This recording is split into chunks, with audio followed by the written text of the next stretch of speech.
मौन की शक्ति अपार है और मौन की गहराई में जाओ तो आनंद ही आनंद मिलेगा। इसलिए मनुष्य खुद को लंबे समय तक शांत कैसे रख सकता है और भीतर परमानंद कैसे हासिल कर सकता है, यही हम आज एक भिक्षु की प्रसिद्ध कहानी के माध्यम से जानेंगे। तो चलिए कहानी की शुरुआत करते हैं। दोस्तों, बहुत समय पहले की बात है। एक नगरी में एक गुरुवर जंगलों के बीच अपनी कुटिया बनाकर रहा करते थे। आसपास बहुत ही अच्छा वातावरण था, शांत वातावरण था। वहां जो कोई भी जाता था वह अपना दुख भूल जाता था। उस वातावरण की शांति में मन को एक असीम शांति प्राप्त होती थी, जिससे जो भी कोई वहां अपने दुख लेकर जाता वह उसे भूल जाया करता। एक दिन वह गुरु अपने कुछ शिष्यों को उपदेश दे रहे थे। वह कह रहे थे, हमें अत्यधिक कम बोलना चाहिए। हमारे पास 2 कान और 1 मुंह है। इसका अर्थ यह है कि हम जितना बोलते हैं उसका 2 गुना हमें सुनना चाहिए, और यही प्रकृति भी चाहती है। इसलिए उसने हमें इस रूप में ढाला है। इसलिए इस प्रकृति ने हमें 2 कान और 1 मुंह दिया है। तुमने देखा होगा कि इस प्रकृति में जिस भी पदार्थ की संख्या अत्यधिक है उस पदार्थ की कीमत उतनी ही कम है, और जो पदार्थ बहुत कम है उसकी कीमत उतनी ही ज्यादा है। और यही नियम हमारी जीभा पर भी लागू होता है। हम जितना कम बोलेंगे लोग हमारी बातों को उतना ही गहराई से समझेंगे, हमें उतनी ही गंभीरता से लेंगे। वह हमारी बात सुनेंगे, समझेंगे और हमारी इज्जत भी करेंगे। उन गुरु की यह बात सुनकर उन सभी शिष्यों में से एक शिष्य खड़ा हुआ और उसने उन गुरु से कहा है, गुरुवर, आपकी बातों को बीच में काटने के लिए क्षमा चाहता हूं, लेकिन मेरा एक प्रश्न है, क्या मैं आपसे पूछ सकता हूं? इस पर वह गुरुवर कहते हैं, अवश्य पूछो, तुम क्या पूछना चाहते हो? तभी शिष्य कहता है गुरुवर, यदि हम कम बोलेंगे तो हमारी बात सामने वाला किस तरह से समझ पाएगा? इस पर वह गुरुवर कहते हैं, तुम क्या कहना चाहते हो? तभी वह शिष्य उन गुरुवर से कहता है, गुरुवर, मान लीजिए कि मुझे किसी को उपदेश देना है और मैं उस उपदेश को थोड़ा ही बताता हूं, अर्थात कम बोलता हूं, तो भला वह उपदेश उन लोगों को किस तरह से समझ में आएगा? और यदि मैंने उनसे कम शब्द कहे, कम बातें कही, और उन लोगों को वह बात समझ नहीं आई, तो वो लोग मुझे गलत समझेंगे, या फिर यह भी हो सकता है कि वो लोग मेरी बातों का गलत मतलब निकाले। और हमने अक्सर अपने आसपास यह भी देखा है कि जब भी कोई झगड़ा करता है, मारपीट करता है, ऐसे समय पर जो व्यक्ति शांत रहता है, कम बोलता है, लोग उसे डरपोक समझते हैं, उसे मारते पिटते हैं, उसे डरपोक समझकर उसका उपहास करते हैं, अपशब्द कहते हैं, लेकिन वह कम बोलने वाला व्यक्ति उनसे कुछ नहीं कह पाता। इसीलिए है गुरुवर, तो ऐसे समय पर भी क्या हमारा शांत रहना उचित होगा? तभी वह गुरुवर मुस्कुराने लगे और अपने उस शिष्य से कहते हैं, मैं तुम्हें एक कहानी सुनाता हूं। इस कहानी के जरिए तुम्हें तुम्हारे सभी सवालों के जवाब मिल जाएंगी। इस कहानी को बड़े ही ध्यानपूर्वक सुनना और इसे समझने का प्रयास करना। बहुत समय पहले की बात है, एक छोटा सा राज्य था। उस राज्य का राजा अत्यधिक धनवान था। उसके पास किसी चीज की कोई कमी नहीं थी। उसका परिवार, उसका राज्य बहुत फला फूला हुआ था। प्रजा अपने राजा से बहुत खुश थी। प्रजा हमेशा अपने राजा का गुणगान किया करती थी। एक दिन वह राजा भरे राज दरबार में यह ऐलान करता है कि जो भी व्यक्ति मेरे मन की बात मुझे साफ और स्पष्ट तौर पर बता देगा, मैं उसे 100 सोने के सिक्के इनाम में दूंगा। राजा ने जो यह ऐलान किया था, यह बात पूरे राज्य में फैल गई। राज्य के हर कोने से बड़े बड़े विद्वान, बड़े बड़े साधु, बड़े बड़े पंडित, बड़े बड़े ज्ञानी सभी राज दरबार में उपस्थित होने लगे। कोई कहता कि है राजन, आप बहुत धनी हैं, तो कोई कहता आप बहुत विद्वान हैं। कोई उनकी राज्य की प्रशंसा करता तो कोई उनकी वीरता की गुण गाता। कोई उनकी प्रजा के बारे में कहता तो कोई उनकी ज्ञान की बातें करता। लेकिन सभी की बातें सुनकर राजा केवल एक ही बात कहता था, नहीं, इनमें से कोई भी बात मेरे मन में नहीं है। इनमें से कोई भी बात मेरे दिल की है ही नहीं। सभी ने बहुत प्रयत्न किए, सभी ने बहुत अच्छी अच्छी बातें उस राजा को बताई, लेकिन राजा हर बार केवल एक ही बात कहता था कि जो भी बातें आप लोगों ने कही हैं, ऐसी कोई भी बात मेरे मन में है ही नहीं। यह बात सुनकर वहां पर उपस्थित सभी लोग बहुत निराश हो चुके थे। किसी को कुछ समझ नहीं आ रहा था कि आखिर राजा के मन में क्या चल रहा है। राजा किस बात से प्रसन्न होंगे और कैसे उन्हें वह 100 सोने के सिक्के प्राप्त होंगे। जहां एक तरफ राज दरबार में बड़े बड़े विद्वान, पंडित, साधु उपस्थित थे, वहीं दूसरी तरफ उसी नगर में एक गरीब ब्राह्मण भी रहता था। एक दिन उसकी पत्नी उस ब्राह्मण से कहती है, आप यहां बैठे बैठे क्या कर रहे हो? राज दरबार में जाओ। राजा ने ऐलान किया है कि जो भी उनके मन की बात उन्हें बताएगा, उन्हें वह 100 सोने के सिक्के इनाम में देंगे। यह आवाज सुनने के बाद से बड़े बड़े विद्वान, बड़े बड़े पंडित, बड़े बड़े साधु और बड़े बड़े ज्ञानी राजा के दरबार में उपस्थित हैं और उन्हें तरह तरह की बातें बता रहे हैं। आप भी वहां क्यों नहीं जाते? आप भी वहां जाओ, राजा को उनके मन की बात बताओ ताकि राजा प्रसन्न हो सके और आपको इनाम में 100 सोने के सिक्के दें। अपनी पत्नी की यह बात सुनकर वह ब्राह्मण कहता है, तुम मूर्ख हो क्या? वे लोग राजा के बड़े खास लोग हैं, वो बड़े विद्वान हैं, पंडित हैं, ज्ञानी हैं उनके सामने। भला मैं क्या हूं? वह काम बड़े बड़े पंडितों का है, बड़े बड़े साधुओं का है, जिसने भी इस दुनिया का बहुत सारा ज्ञान अर्जित किया होगा। यह उसी के बस की बात है, मेरे बस की नहीं। वैभव राजा के मन की बात किस तरह समझ सकता हूं? हम गरीब हैं और हमें उस राज दरबार में जाने के लिए भी अनुमति चाहिए, और ऐसे में तुम मुझे उस राज दरबार में भेजना चाहती हो? यदि मैंने उनके मन की बात कह भी दी तो वह भला हमें 100 सोने के मोहरे क्यों देंगे?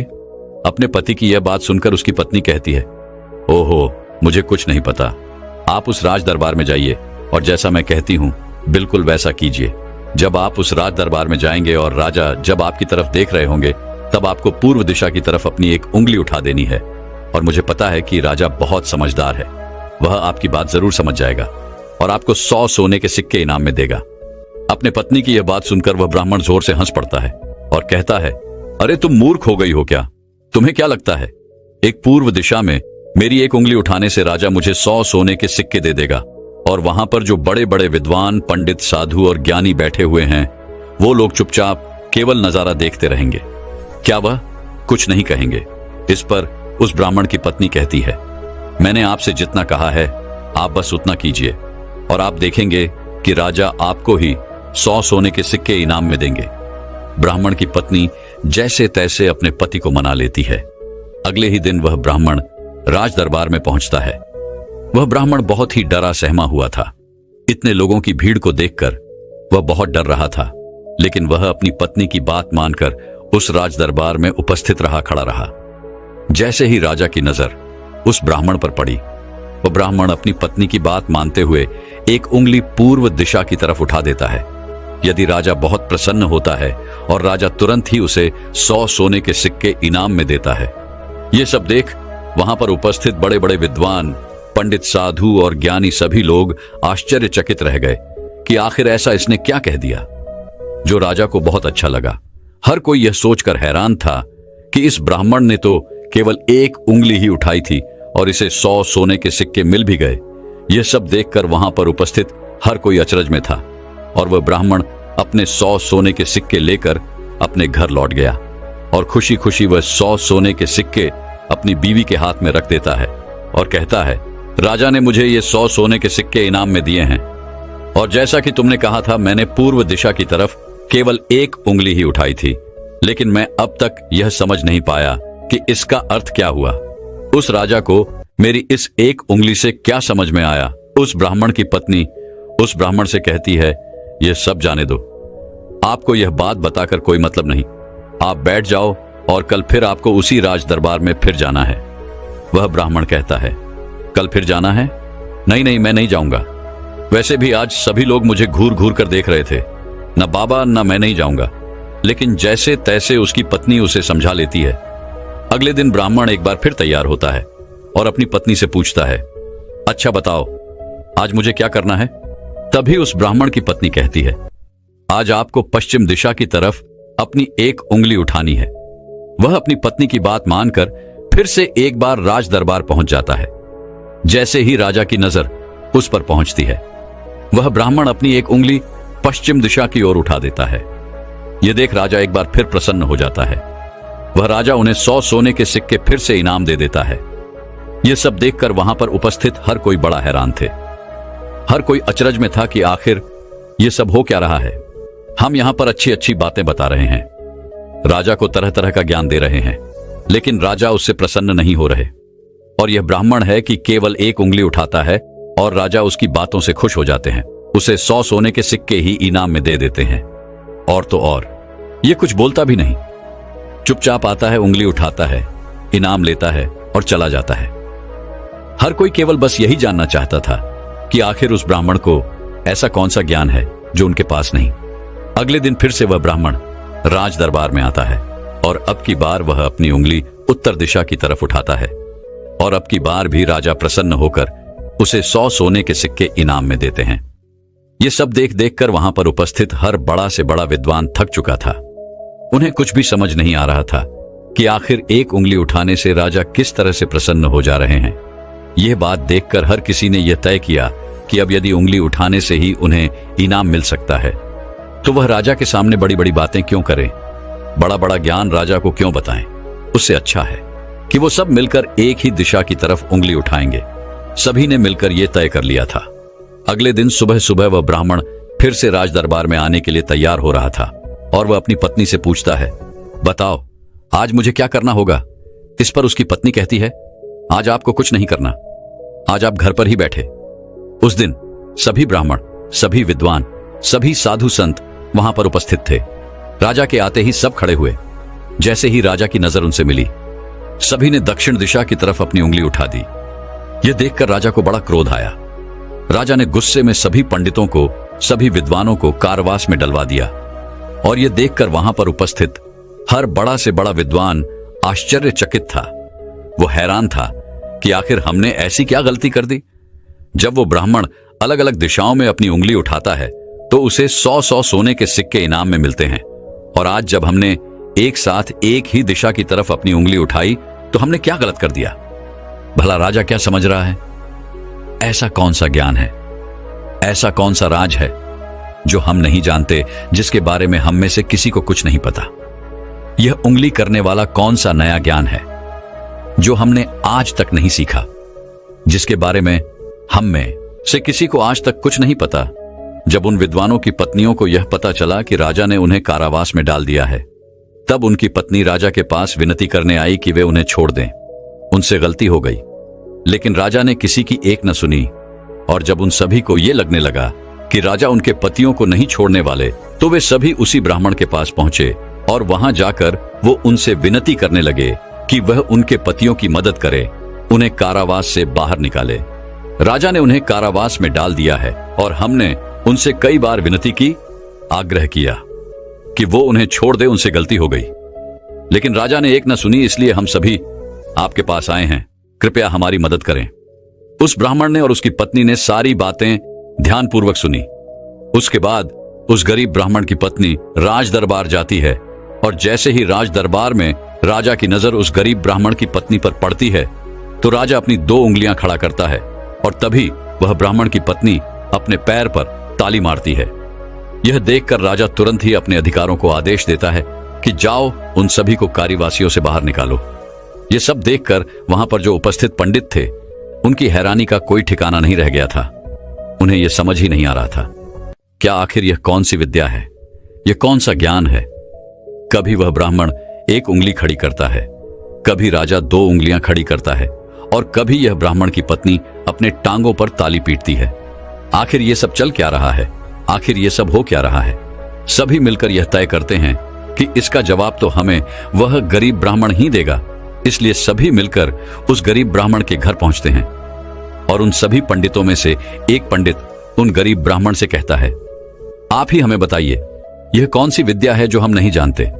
आपको भला राजा ने इतनी बार इनाम क्यों दिया, और जब हमने एक दिशा में उंगली उठाई तो हमें कारावास में डाल दिया, और जब हमारी पत्नियां हमें छुड़ाने आई, उन्होंने राजा से विनती की, राजा से आग्रह किया कि वह हमें छोड़ दें, लेकिन राजा ने उनकी एक ना सुनी। और जब आपकी पत्नी उसी राज दरबार में आती है तो उनके केवल एक आदेश पर, उनके केवल एक इशारे पर राजा हमें कारावास से छोड़ देता है। आखिर यह सब हो क्या रहा है, आखिर आपने यह सब कैसे किया। क्या आप हमें भी यह ज्ञान दे सकते हैं, क्या आप हमें भी यह विद्या सिखा सकते हैं।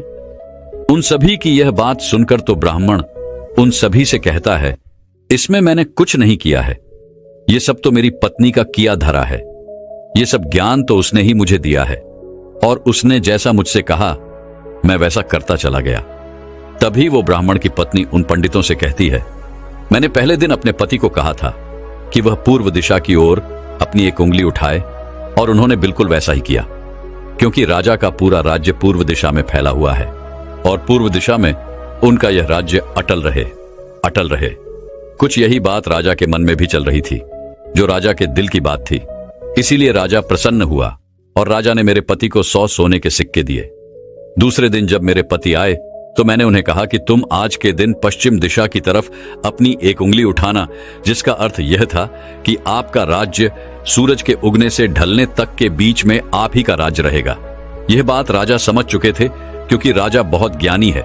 इसी कारण राजा ने फिर से प्रसन्न होकर मेरे पति को 100 सोने के सिक्के दिए। तीसरे दिन मैंने अपने पति को यह कहा था कि वह उत्तर दिशा की ओर अपनी उंगली उठाए, और इन्होंने राज दराबाद में बिल्कुल वैसा ही किया। उत्तर दिशा की तरफ उंगली उठाने का अर्थ यह था कि जिस प्रकार इस राज्य के जो पहले राजा थे उनका राज्य अटल था, ठीक उसी प्रकार आपका राज्य भी अटल रहेगा। और यह बात भी राजा के मन की ही थी, जिस कारण राजा ने प्रसन्न होकर उन्हें 100 सोने के सिक्के इनाम दिए। लेकिन चौथे दिन जब मेरे पति तैयार होकर राज दरबार के लिए निकल रहे थे, तब मैंने इन्हें मना कर दिया। मैंने इन्हें घर पर ही बिठा दिया, क्योंकि मैं जानती थी अब आगे हमें कोई भी सोने के सिक्के नहीं मिलने वाले। उनके मन की जो भी बातें थी वो हमने पहले ही कर दी थी। लेकिन उसी वक्त आप लोगों की मूर्खता के कारण आप सभी ने दक्षिण दिशा की तरफ उंगली उठा दी, और इधर तो राजा रावण का राज्य चला गया। उसे मार दिया गया था, इसलिए राजा ने इसे एक गलत निर्देश समझा, एक गलत संदेश माना और आप सभी को कारावास में डाल दिया। तभी उन सभी पंडितों में से एक पंडित यह कहता है कि यह सब तो ठीक है, लेकिन आपने हमें बाहर कैसे निकाला, जबकि राजा ने तो हमें बाहर निकाले से मना कर दिया था। तभी वह ब्राह्मण की पत्नी कहती है, जब मैं अपने हाथों में चारा लेकर राज दरबार पहुंची तो राजा ने 2 उंगली खड़े कर दी, और मैं उनका संदेश समझ चुकी थी। इसलिए मैंने अपने हाथों से अपने पैरों पर काली पीटी, जिसका अर्थ यह था कि यह तो केवल जानवरों की जैसे हैं, ये तो केवल खाने वाले हैं। राजा का अर्थ यह था कि जानवर 2 प्रकार के होते हैं, सिंह वाले और बिना सिंह वाले, और मेरे ताली पीटने का अर्थ यह था ये तो बिना सिंह वाले हैं और इनसे आपको कोई नुकसान नहीं, ये तो केवल खाने वाले जानवरों में से हैं, ये आपको कभी भी नुकसान नहीं पहुंचा सकते। और इसी कारण राजा ने आप सभी को कारावास से बाहर निकाल दिया। इतना कहकर उन गुरु ने अपनी यह कहानी यहीं पर समाप्त कर दी, और आगे वह अपने शिष्यों को उपदेश देते हुए कहते हैं कि हम कम से कम शब्दों में भी किसी को बड़ा से बड़ा ज्ञान दे सकते हैं। इससे यह भी साबित होता है कि हम कम से कम शब्द बोलकर अपना ज्ञान किसी को भी समझा सकते हैं।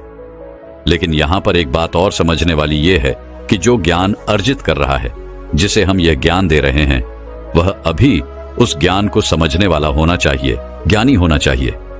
तभी तो ज्ञान देने का हमारा मकसद पूरा हो सकेगा। अन्यथा हम चाहे कितने भी शब्द बोले, उसे कितना भी समझा ले, उसे कितना भी ज्ञान क्यों ना दे दे, हमारा मकसद कभी पूरा नहीं हो पाएगा, क्योंकि वह हमारी बातें कभी समझ ही नहीं पाएगा। वह तो एक जानवर की तरह होगा जिसे ज्ञान देकर हमारा कोई लाभ नहीं होगा। अज्ञानी को ज्ञान देकर हमें कोई लाभ नहीं। हां, यदि आप अज्ञानी को ज्ञान देना ही चाहते हैं तो इसका अर्थ यह नहीं कि आप ज्यादा शब्दों का उपयोग करें, आप बहुत कम शब्दों में भी उसे वह ज्ञान दे सकते हैं। आगे वह गुरुवर अपने सभी शिष्यों से कहते हैं कि हमें अपने जीवन में इन 5 परिस्थितियों में हमेशा चुप रहना चाहिए। जब भी कोई इन 5 परिस्थितियों के समय पर बहुत कम बोलता है या फिर बोलता ही नहीं है, तो ऐसे लोगों को इज्जत दी जाती है, उनका सम्मान किया जाता है, उन्हें एक अलग नजर से देखा जाता है। ऐसे लोगों को लोग ज्ञानी समझते हैं, क्योंकि उन्हें पता है कब और कहां बोलना है और कितना बोलना है। सबसे पहली बात बताते हुए वह गुरुवर कहते हैं कि जब कोई व्यक्ति तुम्हारी भावनाओं को, तुम्हारे शब्दों को नहीं समझ पा रहा, ऐसी परिस्थिति में इंसान का चुप रहना ही उचित है, क्योंकि हम में से अधिकांश से लोग बेवजह ही अपने दुख, अपनी पीड़ाएं, अपनी तकलीफें लोगों के साथ साझा करने की आदत होती है। लेकिन वो यह नहीं जानते कि जिन्हें वो अपनी तकलीफें साझा कर रहे हैं, उन्हें आपकी तकलीफों से कोई मतलब नहीं। वह तो आपकी तकलीफों का फायदा उठाना चाहते हैं। वह तो आपकी तकलीफों को सुनकर मन ही मन में खुश हो रहे हैं, क्योंकि उन्हें अब यह पता चल चुका है कि जितना कुछ वो आपको समझते थे, जितना सुखी वो आपको समझते थे, आप अंदर से उतने सुखी हैं नहीं। आपका सुख चैन लुट चुका है, और यह जानकर उन्हें बहुत प्रसन्नता होती है। वह बहुत खुश होते हैं, और ऐसे समय पर वह आपका साथ भी छोड़ देते हैं, क्योंकि कोई भी एक दुखी व्यक्ति के साथ रहना पसंद नहीं करता। इसलिए जब भी ऐसी कोई परिस्थिति आए, जब आपको लगे कि मुझे अपनी भावनाओं को, अपने शब्दों को किसी के साथ साझा करना चाहिए, तो ऐसे समय पर आप अपने कुछ करीबी खास परिवार के सदस्य हो या फिर कुछ ऐसे खास मित्रों से अपनी बात साझा कर सकते हैं जिन पर आपको पूरा यकीन हो। और अन्यथा यदि आप किसी और के साथ अपने मन की यह बातें साझा करेंगे तो वो लोग आपको बेवकूफी समझेंगे और ऐसे समय पर आप केवल मजाक के पात्र ही बनेंगे। दूसरी जगह जहां पर हमें चुप रहना चाहिए, जब हमें किसी विशेष मौके के बारे में अधूरी जानकारी हो, किसी विशेष घटना के बारे में जब हम नहीं जानते, जब हमें अधूरा ज्ञान हो, तो ऐसे मौके पर हमेशा चुप रहना चाहिए। हम में से अधिकांश लोगों को यह शौक होता है कि वे अपने ज्ञान का प्रदर्शन करें, लेकिन अधिकांश लोगों को आपने देखा होगा कि उन्हें उस विषय के बारे में अधूरा ज्ञान होता है, जिस कारण वह हर समय लोगों के बीच मजाक का पात्र बनते हैं। लोग उनकी खिल्ली उड़ाते हैं, उनका मजाक बनाते हैं, और ऐसे व्यक्तियों को लोग कभी गंभीरता से नहीं सुनते, उन्हें कभी गंभीरता से नहीं लेते। जो भी बातें हमने इधर उधर से सुनी है, जिनका हमें ज्ञान नहीं है, उन बातों को लेकर हमें कभी भी दूसरों को नहीं समझाना चाहिए, ना ही अपनी बातों को दूसरों से मनवाना चाहिए। आगे गुरुवर अपने शिष्यों को तीसरी बात बताते हुए कहते हैं, जब कोई इंसान किसी दूसरे व्यक्ति की बुराई कर रहा हो तो ऐसे समय पर तुम्हें चुप रहना चाहिए, क्योंकि ऐसा व्यक्ति कभी किसी का नहीं होता। तुम जिस नकारात्मक बातों का हिस्सा बनने जा रहे हो, वह नकारात्मक बातें तुम्हारे मन में प्रवेश करती चली जाएंगी और धीरे धीरे यह नकारात्मक बातें तुम पर हावी होने लगेंगी और फिर तुम भी उसी की तरह नकारात्मक बातें सुनने लगोगे, सोचने लगोगे और करने लगोगे। इसीलिए कभी भी इन चीजों का हिस्सा न बने, क्योंकि जो व्यक्ति तुम्हारे सामने किसी तीसरे व्यक्ति की बुराई कर रहा है, ऐसा जरूरी नहीं कि वो तुम्हारी बुराई उस तीसरे व्यक्ति के सामने ना कर रहा हो। ऐसे व्यक्ति कभी किसी के नहीं होते, वह पीठ पीछे एक दूसरे की बुराई करते ही रहते हैं। इसलिए जब भी कोई व्यक्ति तुम्हारे सामने किसी तीसरे व्यक्ति की बुराई कर रहा हो, तो तुम्हें उसकी बातें केवल ध्यानपूर्वक सुननी है, लेकिन उस पर कोई भी प्रतिक्रिया नहीं देनी। आगे वह गुरुवर अपने शिष्यों को अगली बात बताते हुए कहते हैं, जब कोई व्यक्ति तुम पर गुस्सा कर रहा हो, तुम पर चिल्ला रहा हो, तुम्हारा अपमान कर रहा हो, तुम्हें अपशब्द कह रहा हो, ऐसे वक्त पर तुम्हें शांत रहना चाहिए, चुप रहना चाहिए, क्योंकि तुम्हारे मौन से बड़ा और कोई हथियार नहीं। तुम चुप रहकर उसके सभी सवालों का जवाब उसे दे सकते हो, और तो और तुम चुप रहकर उसके गुस्से को शांत करने में उसकी मदद भी कर सकते हो, और ऐसा करने से तुम इस परिस्थिति को और बिगड़ने से बचा सकते हो।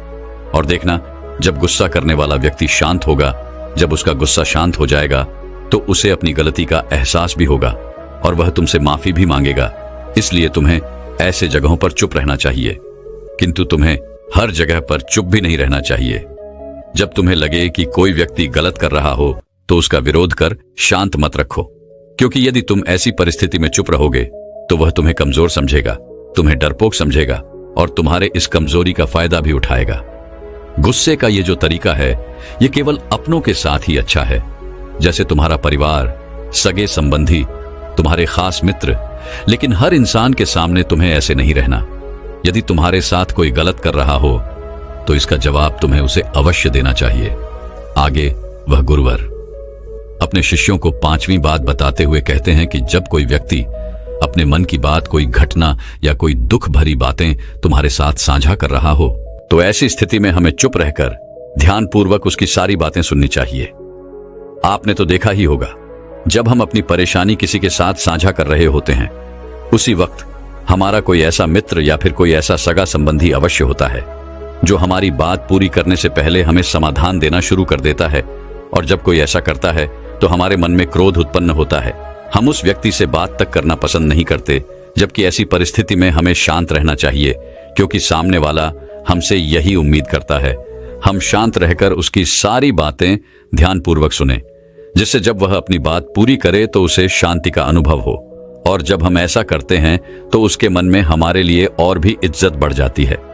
वह यह जान पाता है कि कोई तो है जो हमारी बातें सुनता है, हमें समझता है, जिससे वह तुम्हारी और भी इज्जत करता है, वह तुम्हारा और भी सम्मान करने लगता है। इसलिए ऐसी परिस्थितियों में हमें चुप रहना चाहिए।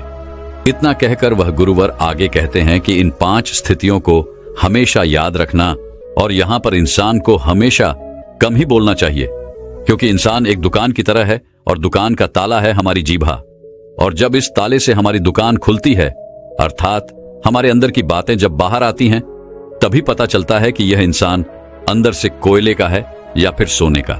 इसीलिए कम बोलें लेकिन अपने शब्दों की कीमत बढ़ा दें, और यह तभी होगा जब आप हर परिस्थितियों में सोच समझकर बोलेंगे, कम बोलेंगे और उचित बोलेंगे। तो चलिए दर्शकों, अब हर व्यक्ति का कर्म कैसे वापस लौट के आता है, इस विषय पर एक अद्भुत अगली कहानी की शुरुआत करते हैं। दोस्तों, कहा जाता है कि कर्म किसी मनुष्य का मोहताज नहीं होता, बल्कि हम मनुष्य कर्मों के मोहताज अवश्य होते हैं, क्योंकि कर्म सर्वोपरि है, सर्वश्रेष्ठ है। और यदि कोई मनुष्य ये सोचता है कि वो कोई कर्म नहीं करता, तो ये उसकी सबसे बड़ी भूल है, क्योंकि बिना कर्म के कोई भी मनुष्य एक पल के लिए भी जीवित नहीं रह सकता, क्योंकि यह संसार इसी तरह से बनाया गया है। और इस संसार में हर एक मनुष्य अपना कर्म अवश्य करता है, वो चाहे या ना चाहे, लेकिन उसे कर्म तो करने ही पड़ते हैं, और ये जरूरी भी है।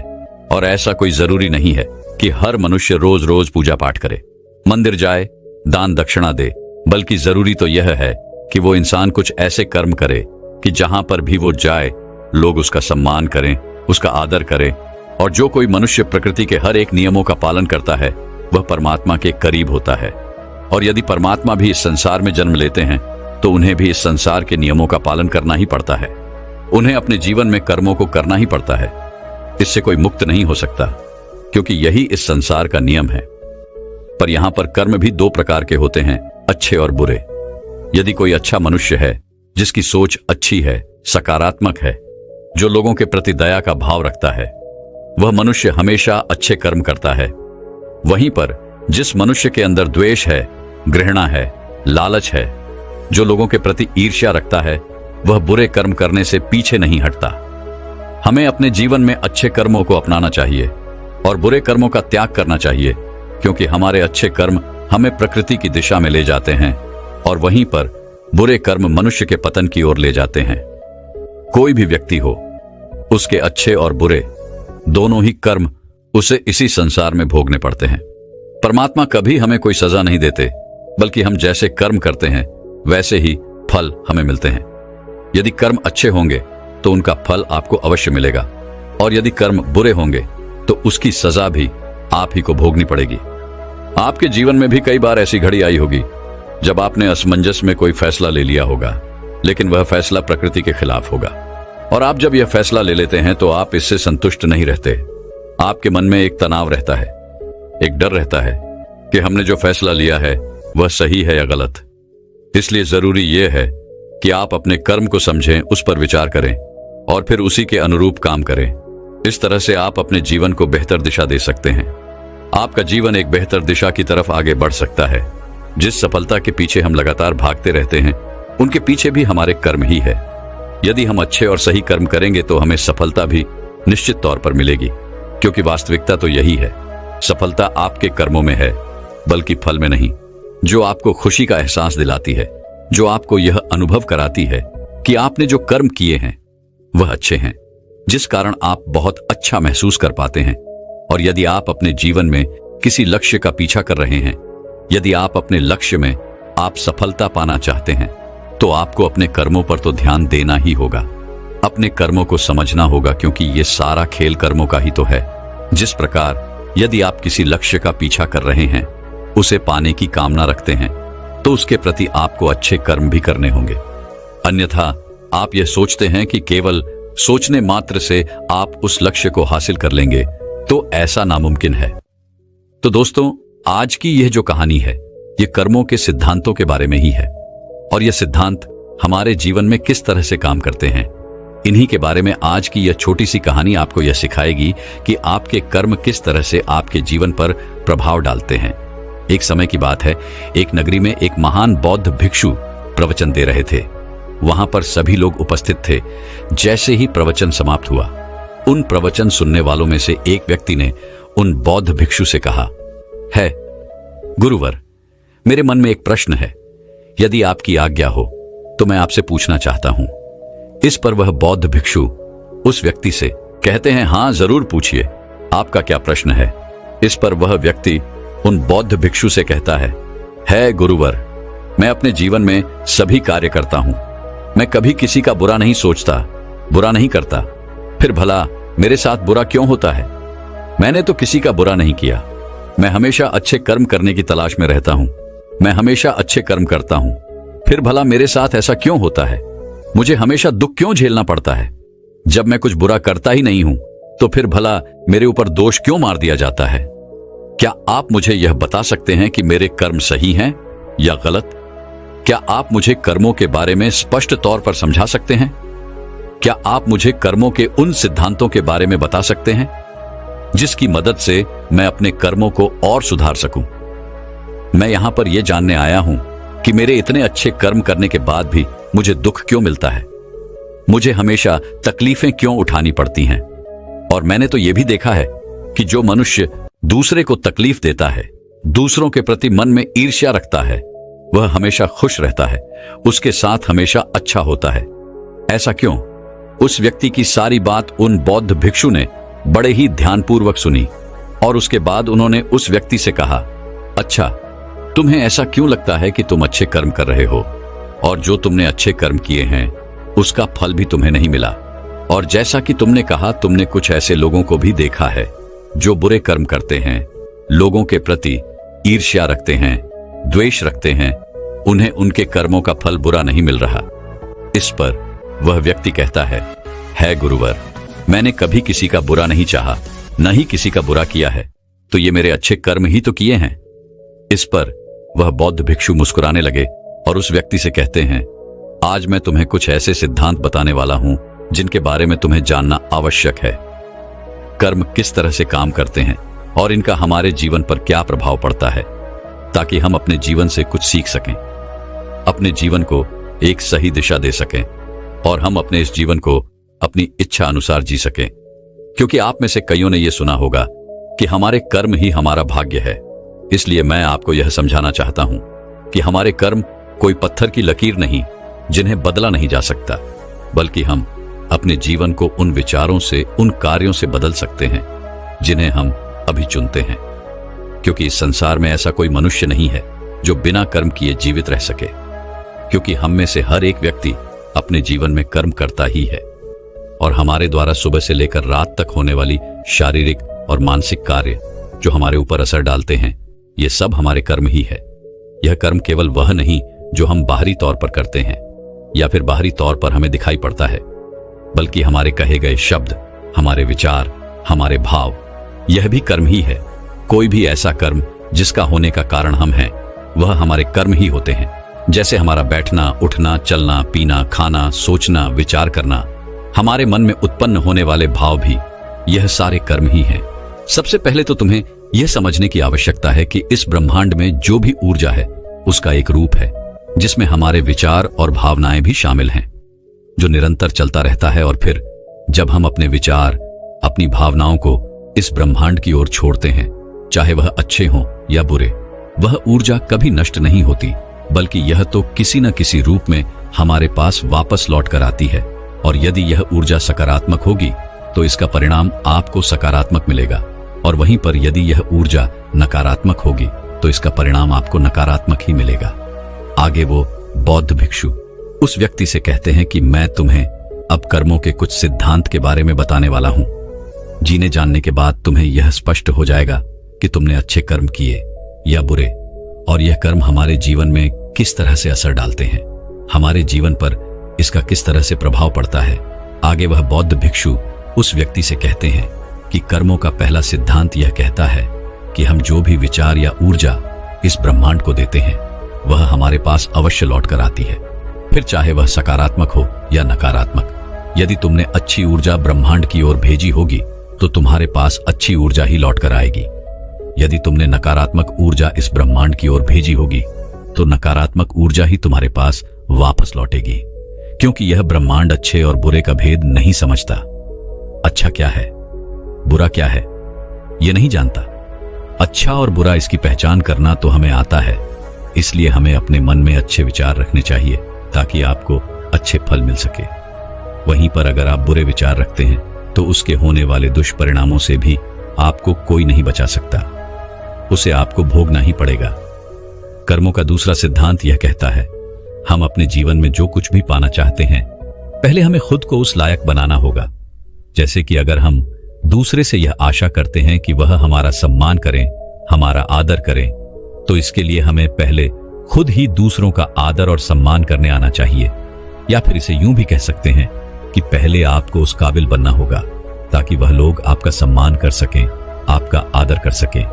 जिस प्रकार यदि आप नियम के बीज बोते हैं तो आपको आम का फल कभी नहीं मिल सकता, ठीक उसी प्रकार जो आप बीज बोएंगे आपको फल भी वैसे ही मिलेंगे। इसलिए सदैव अच्छे कर्म करने के बारे में सोचे, अच्छा कर्म करें और अच्छी वाणी बोले। कर्मों का अगला सिद्धांत ये कहता है कि हमारे जीवन में यदि कोई घटना घटित हो जाती है तो वह घटना अकस्मात हमारे जीवन में नहीं आती, बल्कि यह भी हमारे कर्मों का ही फल होता है। जिस प्रकार यदि आप अपने किसी लक्ष्य को हासिल करना चाहते हैं तो आपको अपने लक्ष्य के प्रति तत्पर होना होगा। अपने लक्ष्य के प्रति जिस कार्य को करना है उसे करते रहना होगा। जो मेहनत, जो लगन उस लक्ष्य को पाने के लिए करनी है वो आपको करते रहनी होगी। उस संघर्ष का सामना भी आपको करना होगा, तब जाकर आप कहीं उस लक्ष्य तक पहुंच सकेंगे। क्योंकि हमारा यह जीवन संघर्षों से भरा हुआ है और हमें यदि कोई अच्छी चीज प्राप्त करनी है तो हमें संघर्ष तो करने ही पड़ेंगे। इसीलिए यदि आप अपने जीवन में किसी लक्ष्य को पाने की इच्छा रखते हैं तो अपने जीवन में चमत्कार पर भरोसा करना छोड़ दें और अपनी मेहनत, अपनी काबिलियत पर यकीन करना सीखें। कर्मों का अगला सिद्धांत यह कहता है, आपको सच को स्वीकार करना आना चाहिए। यदि आप उस सच से भागते रहेंगे तो आप कभी भी उस सच को बदलने का प्रयास नहीं करेंगे और ना ही आप उसे कभी बदल पाएंगे। मान लीजिए कि आपको सुबह देरी से उठने की आदत है और यदि आप इस सच को स्वीकार नहीं कर सकते तो आप कभी भी इसे बदल नहीं सकते। वहीं पर अगर आप इसे स्वीकार करते हैं और इसे बदलने की मन में ठान लेते हैं तो आप इसे अवश्य ही बदल कर रहेंगे। इसलिए अपने जीवन में अपने आप से कभी झूठ मत कहिए। आपके जीवन में जो भी कड़वी सच्चाइयां हैं उसे स्वीकार कीजिए, तभी आप उनका सामना कर सकेंगे, उन्हें बदल सकेंगे। इसलिए हमें सच को स्वीकार करते हुए आगे बढ़ना चाहिए। इसके अलावा हमारे पास और कोई उपाय नहीं है। यदि आगे बढ़ते हुए आपसे कोई गलतियां भी हो जाएं, तो इसे स्वीकार कीजिए और उसे सुधारने की कोशिश कीजिए, क्योंकि ऐसे लोग ही अपने जीवन में हर उस ऊंचाइयों को हासिल कर पाते हैं जिनकी वो कामना रखते हैं। कर्मों का अगला सिद्धांत ये कहता है कि अपने जीवन में निरंतर प्रयास करते रहिए, क्योंकि निरंतर प्रयास करते रहना ही वह मार्ग है जिससे हम सफलता को हासिल कर सकते हैं। और यह तभी संभव है जब समय के साथ खुद को बदलने के लिए आप तैयार हो, क्योंकि बदलाव ही इस सृष्टि का नियम है और यह बदलाव किसी और से नहीं बल्कि आपसे शुरू होता है, आपके भीतर से शुरू होता है। यदि आप अन्य लोगों को, बाहर की परिस्थितियों को बदलने की कोशिश करते हैं तो यह करना व्यर्थ होगा, क्योंकि आप अपना समय इस पर नष्ट कर रहे हैं। उसकी जगह पर यदि आप अपने ऊपर ध्यान दें, अपने अंदर ध्यान दें, तो आप उसे अवश्य बदल सकते हैं और अपने समय का सही इस्तेमाल करके आप अपने लक्ष्य तक अवश्य पहुंच सकते हैं। मान लीजिए कि आप कोई ऐसा कार्य करने जा रहे हैं जिसके लिए आपको कड़ी मेहनत करनी होगी, लेकिन आप यह सोच रहे हैं कि कोई आएगा और आपकी इस मेहनत में मदद करेगा, तो ऐसा करना व्यर्थ होगा। बल्कि इसके लिए तो आपको यह करना चाहिए कि यदि आपको उस काम के बारे में कोई भी खास जानकारी नहीं है तो पहले आप उसके लिए जानकारी प्राप्त करें, उसके बारे में सीखें, समझें और फिर उस कार्य को शुरू कर दें। यदि आप समय के साथ अपने अंदर बदलाव करते जाएंगे और निरंतर अपने कार्य पर काम करते जाएंगे तो आप अवश्य ही सफलता को हासिल कर सकेंगे। वह बौद्ध भिक्षु अगला सिद्धांत बताते हुए कहते हैं, आज आपके जीवन में जो कुछ भी आपके पास है, आप चाहे जहां कहीं भी हो, आपके जीवन में जो भी मुसीबतें हैं, जो भी सफलताएं आपने प्राप्त की हैं, ये सब आप ही के कर्मों का फल है। इन सब के लिए आप ही जिम्मेदार हो, क्योंकि आपने ही अपने भूतकाल में कुछ ऐसे फैसले लिए थे जिसका परिणाम या तो आपको बहुत अच्छा मिल रहा है या तो बहुत बुरा। लेकिन हमें इनसे मुंह नहीं मोड़ना चाहिए, बल्कि हमें इन्हें स्वीकार करना चाहिए, इनकी जिम्मेदारी लेनी चाहिए। अगर हम ऐसा नहीं करते और किसी अन्य व्यक्ति या फिर किसी परिस्थिति को हम इसका दोष मढ़ते हैं, जिम्मेदार मानते हैं, तो ये करना बिल्कुल सही नहीं होगा, क्योंकि ये हमें आने वाली और भी बड़ी मुसीबतों में फंसा सकता है और फिर हम कभी भी इस समस्या का समाधान नहीं कर पाएंगे। क्योंकि हम में से अधिकांशतः लोगों की यह आदत होती है कि जब हम कोई अच्छा कार्य करते हैं और जब उस कार्य के लिए हमें शाबाशी मिलती है तो हम वहां पहुंच जाते हैं, लेकिन वहीं पर जब हमने कोई बुरा कार्य किया होता है तो हम इसका दोष किसी और के सर मढ़ देते हैं, जबकि हमें ऐसा नहीं करना चाहिए। हमें इसकी जिम्मेदारी खुद उठानी चाहिए। हमारे इस कार्य से जो भी समस्याएं उत्पन्न हुई हैं, उसका समाधान हमें खुद ही करना चाहिए। वह बौद्ध भिक्षु अगला सिद्धांत बताते हुए कहते हैं कि आज हमारा जो जीवन है, इसमें जुड़ा हुआ हमारा वर्तमान, हमारा भविष्य और हमारा आज है, और ये सब कुछ हमसे जुड़ा हुआ है। जैसे कि यदि आपने अपनी अतीत में कोई ऐसी चीज सीखी थी जो आज आपके काम आ रही है, तो हो सकता है कि आप आज भी कुछ ऐसा सीख रहे हो जो आपका आने वाला भविष्य बना सकती है। इसलिए हमें सीखने से कभी पीछे नहीं हटना चाहिए। हमें अपने जीवन में लगातार सीखते रहना चाहिए, क्योंकि ये हमारे जीवन में कभी भी काम आ सकता है। इसलिए कभी भी इससे पीछे नहीं हटना चाहिए। ये सब हमसे जुड़ा हुआ है। हमारा वर्तमान, अतीत और भविष्य सब एक साथ जुड़े हुए हैं। कर्मों का अगला सिद्धांत ये कहता है कि हमें यदि किसी लक्ष्य को पाना है तो हमें केवल एक चीज पर अपना ध्यान केंद्रित करना चाहिए, न कि कई सारी चीजों पर। जब हम एक साथ बहुत सारी चीजों पर अपना ध्यान केंद्रित करने लग जाते हैं तो हमारे सीखने की गति धीमी हो जाती है और हम फिर किसी भी चीज को सीख नहीं पाते, जो हमारे जीवन में निराशा और नकारात्मकता का कारण बन जाता है। यदि मान लीजिए कि आप एक अध्यापक बनना चाहते हैं, तो अध्यापक बनने के लिए आपको अपना पूरा ध्यान केवल अध्यापिका की पढ़ाई पर लगाना चाहिए, न कि बहुत सारी अन्य चीजों पर। यदि आप पूर्ण रूप से केवल अध्यापिका की पढ़ाई पर ध्यान देते हैं तो आप अवश्य ही अध्यापक बन जाएंगे।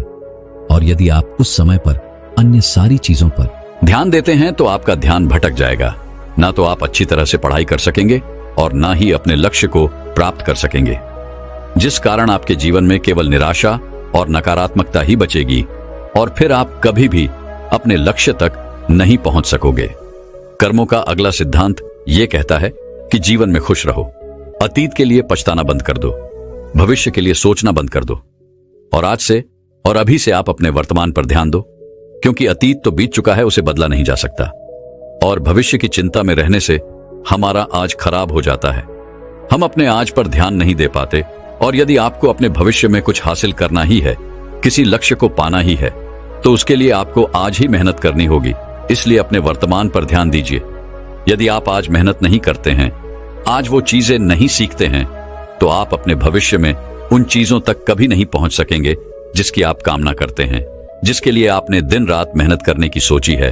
हमें अपने अतीत में की हुई गलतियों से सीखना चाहिए, ना कि उन्हें लेकर रोते रहना चाहिए। कर्मों का अगला सिद्धांत यह कहता है कि हमारा इतिहास तब तक दोहराता रहता है जब तक हम कुछ सीखकर आगे बढ़ने का रास्ता नहीं ढूंढ लेते। किसी भी काम को बार बार एक ही तरीके से करने पर अलग अलग परिणाम की उम्मीद करना मूर्खता है। इसलिए हमें अपने जीवन में सीखते रहना आवश्यक है, फिर वो चाहे अपनी गलतियों से ही क्यों ना हो, फिर वह चाहे किसी और की गलतियों से ही क्यों ना हो, लेकिन सीखना आवश्यक है। अपने जीवन में बदलाव लाना आवश्यक है, अन्य रास्तों की खोज करना आवश्यक है। मान लीजिए कि आप किसी ऐसे रास्ते पर चलना चाहते हैं जहां पर कई सारे कांटे हैं, और आपके पास जो ज्ञान है वो यही कहता है कि आपको इसी रास्ते से आगे बढ़कर जाना होगा। तो आप जब भी उस रास्ते से आगे बढ़ेंगे तो आपके पैरों में कांटे तो अवश्य चुभेंगे, जिससे आपको तकलीफ भी होगी और आप उस रास्ते पर चलने से डरेंगे भी, और उसका परिणाम भी आपको कुछ खास नहीं मिलेगा। लेकिन यहीं पर आप यदि अपनी इस गलती से सीख लें तो आप ये समझ सकते हैं कि आप कोई और रास्ता ढूंढ सकते हैं अपने उस मंजिल तक पहुंचने के लिए जहां पर कांटे ना हो, और वह रास्ता भी आपके लिए सही हो, क्योंकि एक ही गलती बार बार दोहराना आपको कभी भी अपने लक्ष्य तक पहुंचने नहीं देगा। इसलिए अपने रास्तों को बदलकर देखना भी जरूरी है। अपनी गलतियों से सीखना और उन्हें सुधारना भी बहुत जरूरी है। आखिरी सिद्धांत यह कहता है, हमारे जीवन में होने वाले बड़े बदलाव, इनके लिए थोड़ा समय लगता है। इसलिए जीवन में बड़ी सफलता लगातार प्रयास करते और लंबे समय तक धैर्य रखने से मिलती है। इसलिए यदि हम अपने जीवन में लंबे समय तक चलने वाले परिणाम चाहते हैं तो हमें धैर्य रखना भी आवश्यक है। यदि हम जल्दबाजी में ये सारे कार्य करें तो आगे चलकर हमें इसके परिणाम उतने अच्छे नहीं मिल पाते, और अगर हम धैर्य से कोई सही फैसला लेते हैं तो उसके परिणाम भी हमें लंबे समय तक और अच्छे मिलते हैं। जिस प्रकार यदि आप किसी आम का पेड़ लगाते हैं तो पेड़ लगाने के कुछ दिनों बाद ही वह बड़ा नहीं हो जाता और ना ही उसमें कोई फल मिलते हैं। यदि आपको आम के यानी कि उस फल की प्राप्ति करनी है तो उस पेड़ को बड़ा होने तक का समय आपको देना पड़ेगा। यानी कि धैर्य तो आपको रखना ही पड़ेगा। और यदि आपके पास धैर्य नहीं है तो आप उस पेड़ को नष्ट कर देंगे, जिससे आपको ना तो वो फल मिलेगा और ना ही वो परिणाम। और हम अपने जीवन में भी तो कुछ ऐसा ही करते हैं। जब हम किसी कार्य को शुरू करते हैं तो हम ये सोचते हैं कि हमें जल्दी जल्दी वो परिणाम मिल जाए, ताकि हम अपने लोगों को बता सकें, अपने परिवार के साथ वो खुशियां बांट सकें। लेकिन आप ये भूल जाते हैं कि जब हम किसी कार्य को शुरू करते हैं तो उसमें हम बिल्कुल जीरो होते हैं, और 0 से 1 तक पहुंचने में हमें थोड़ा समय लगता है, और 1 से 10 तक पहुंचने में हमें थोड़ा और समय लगता है।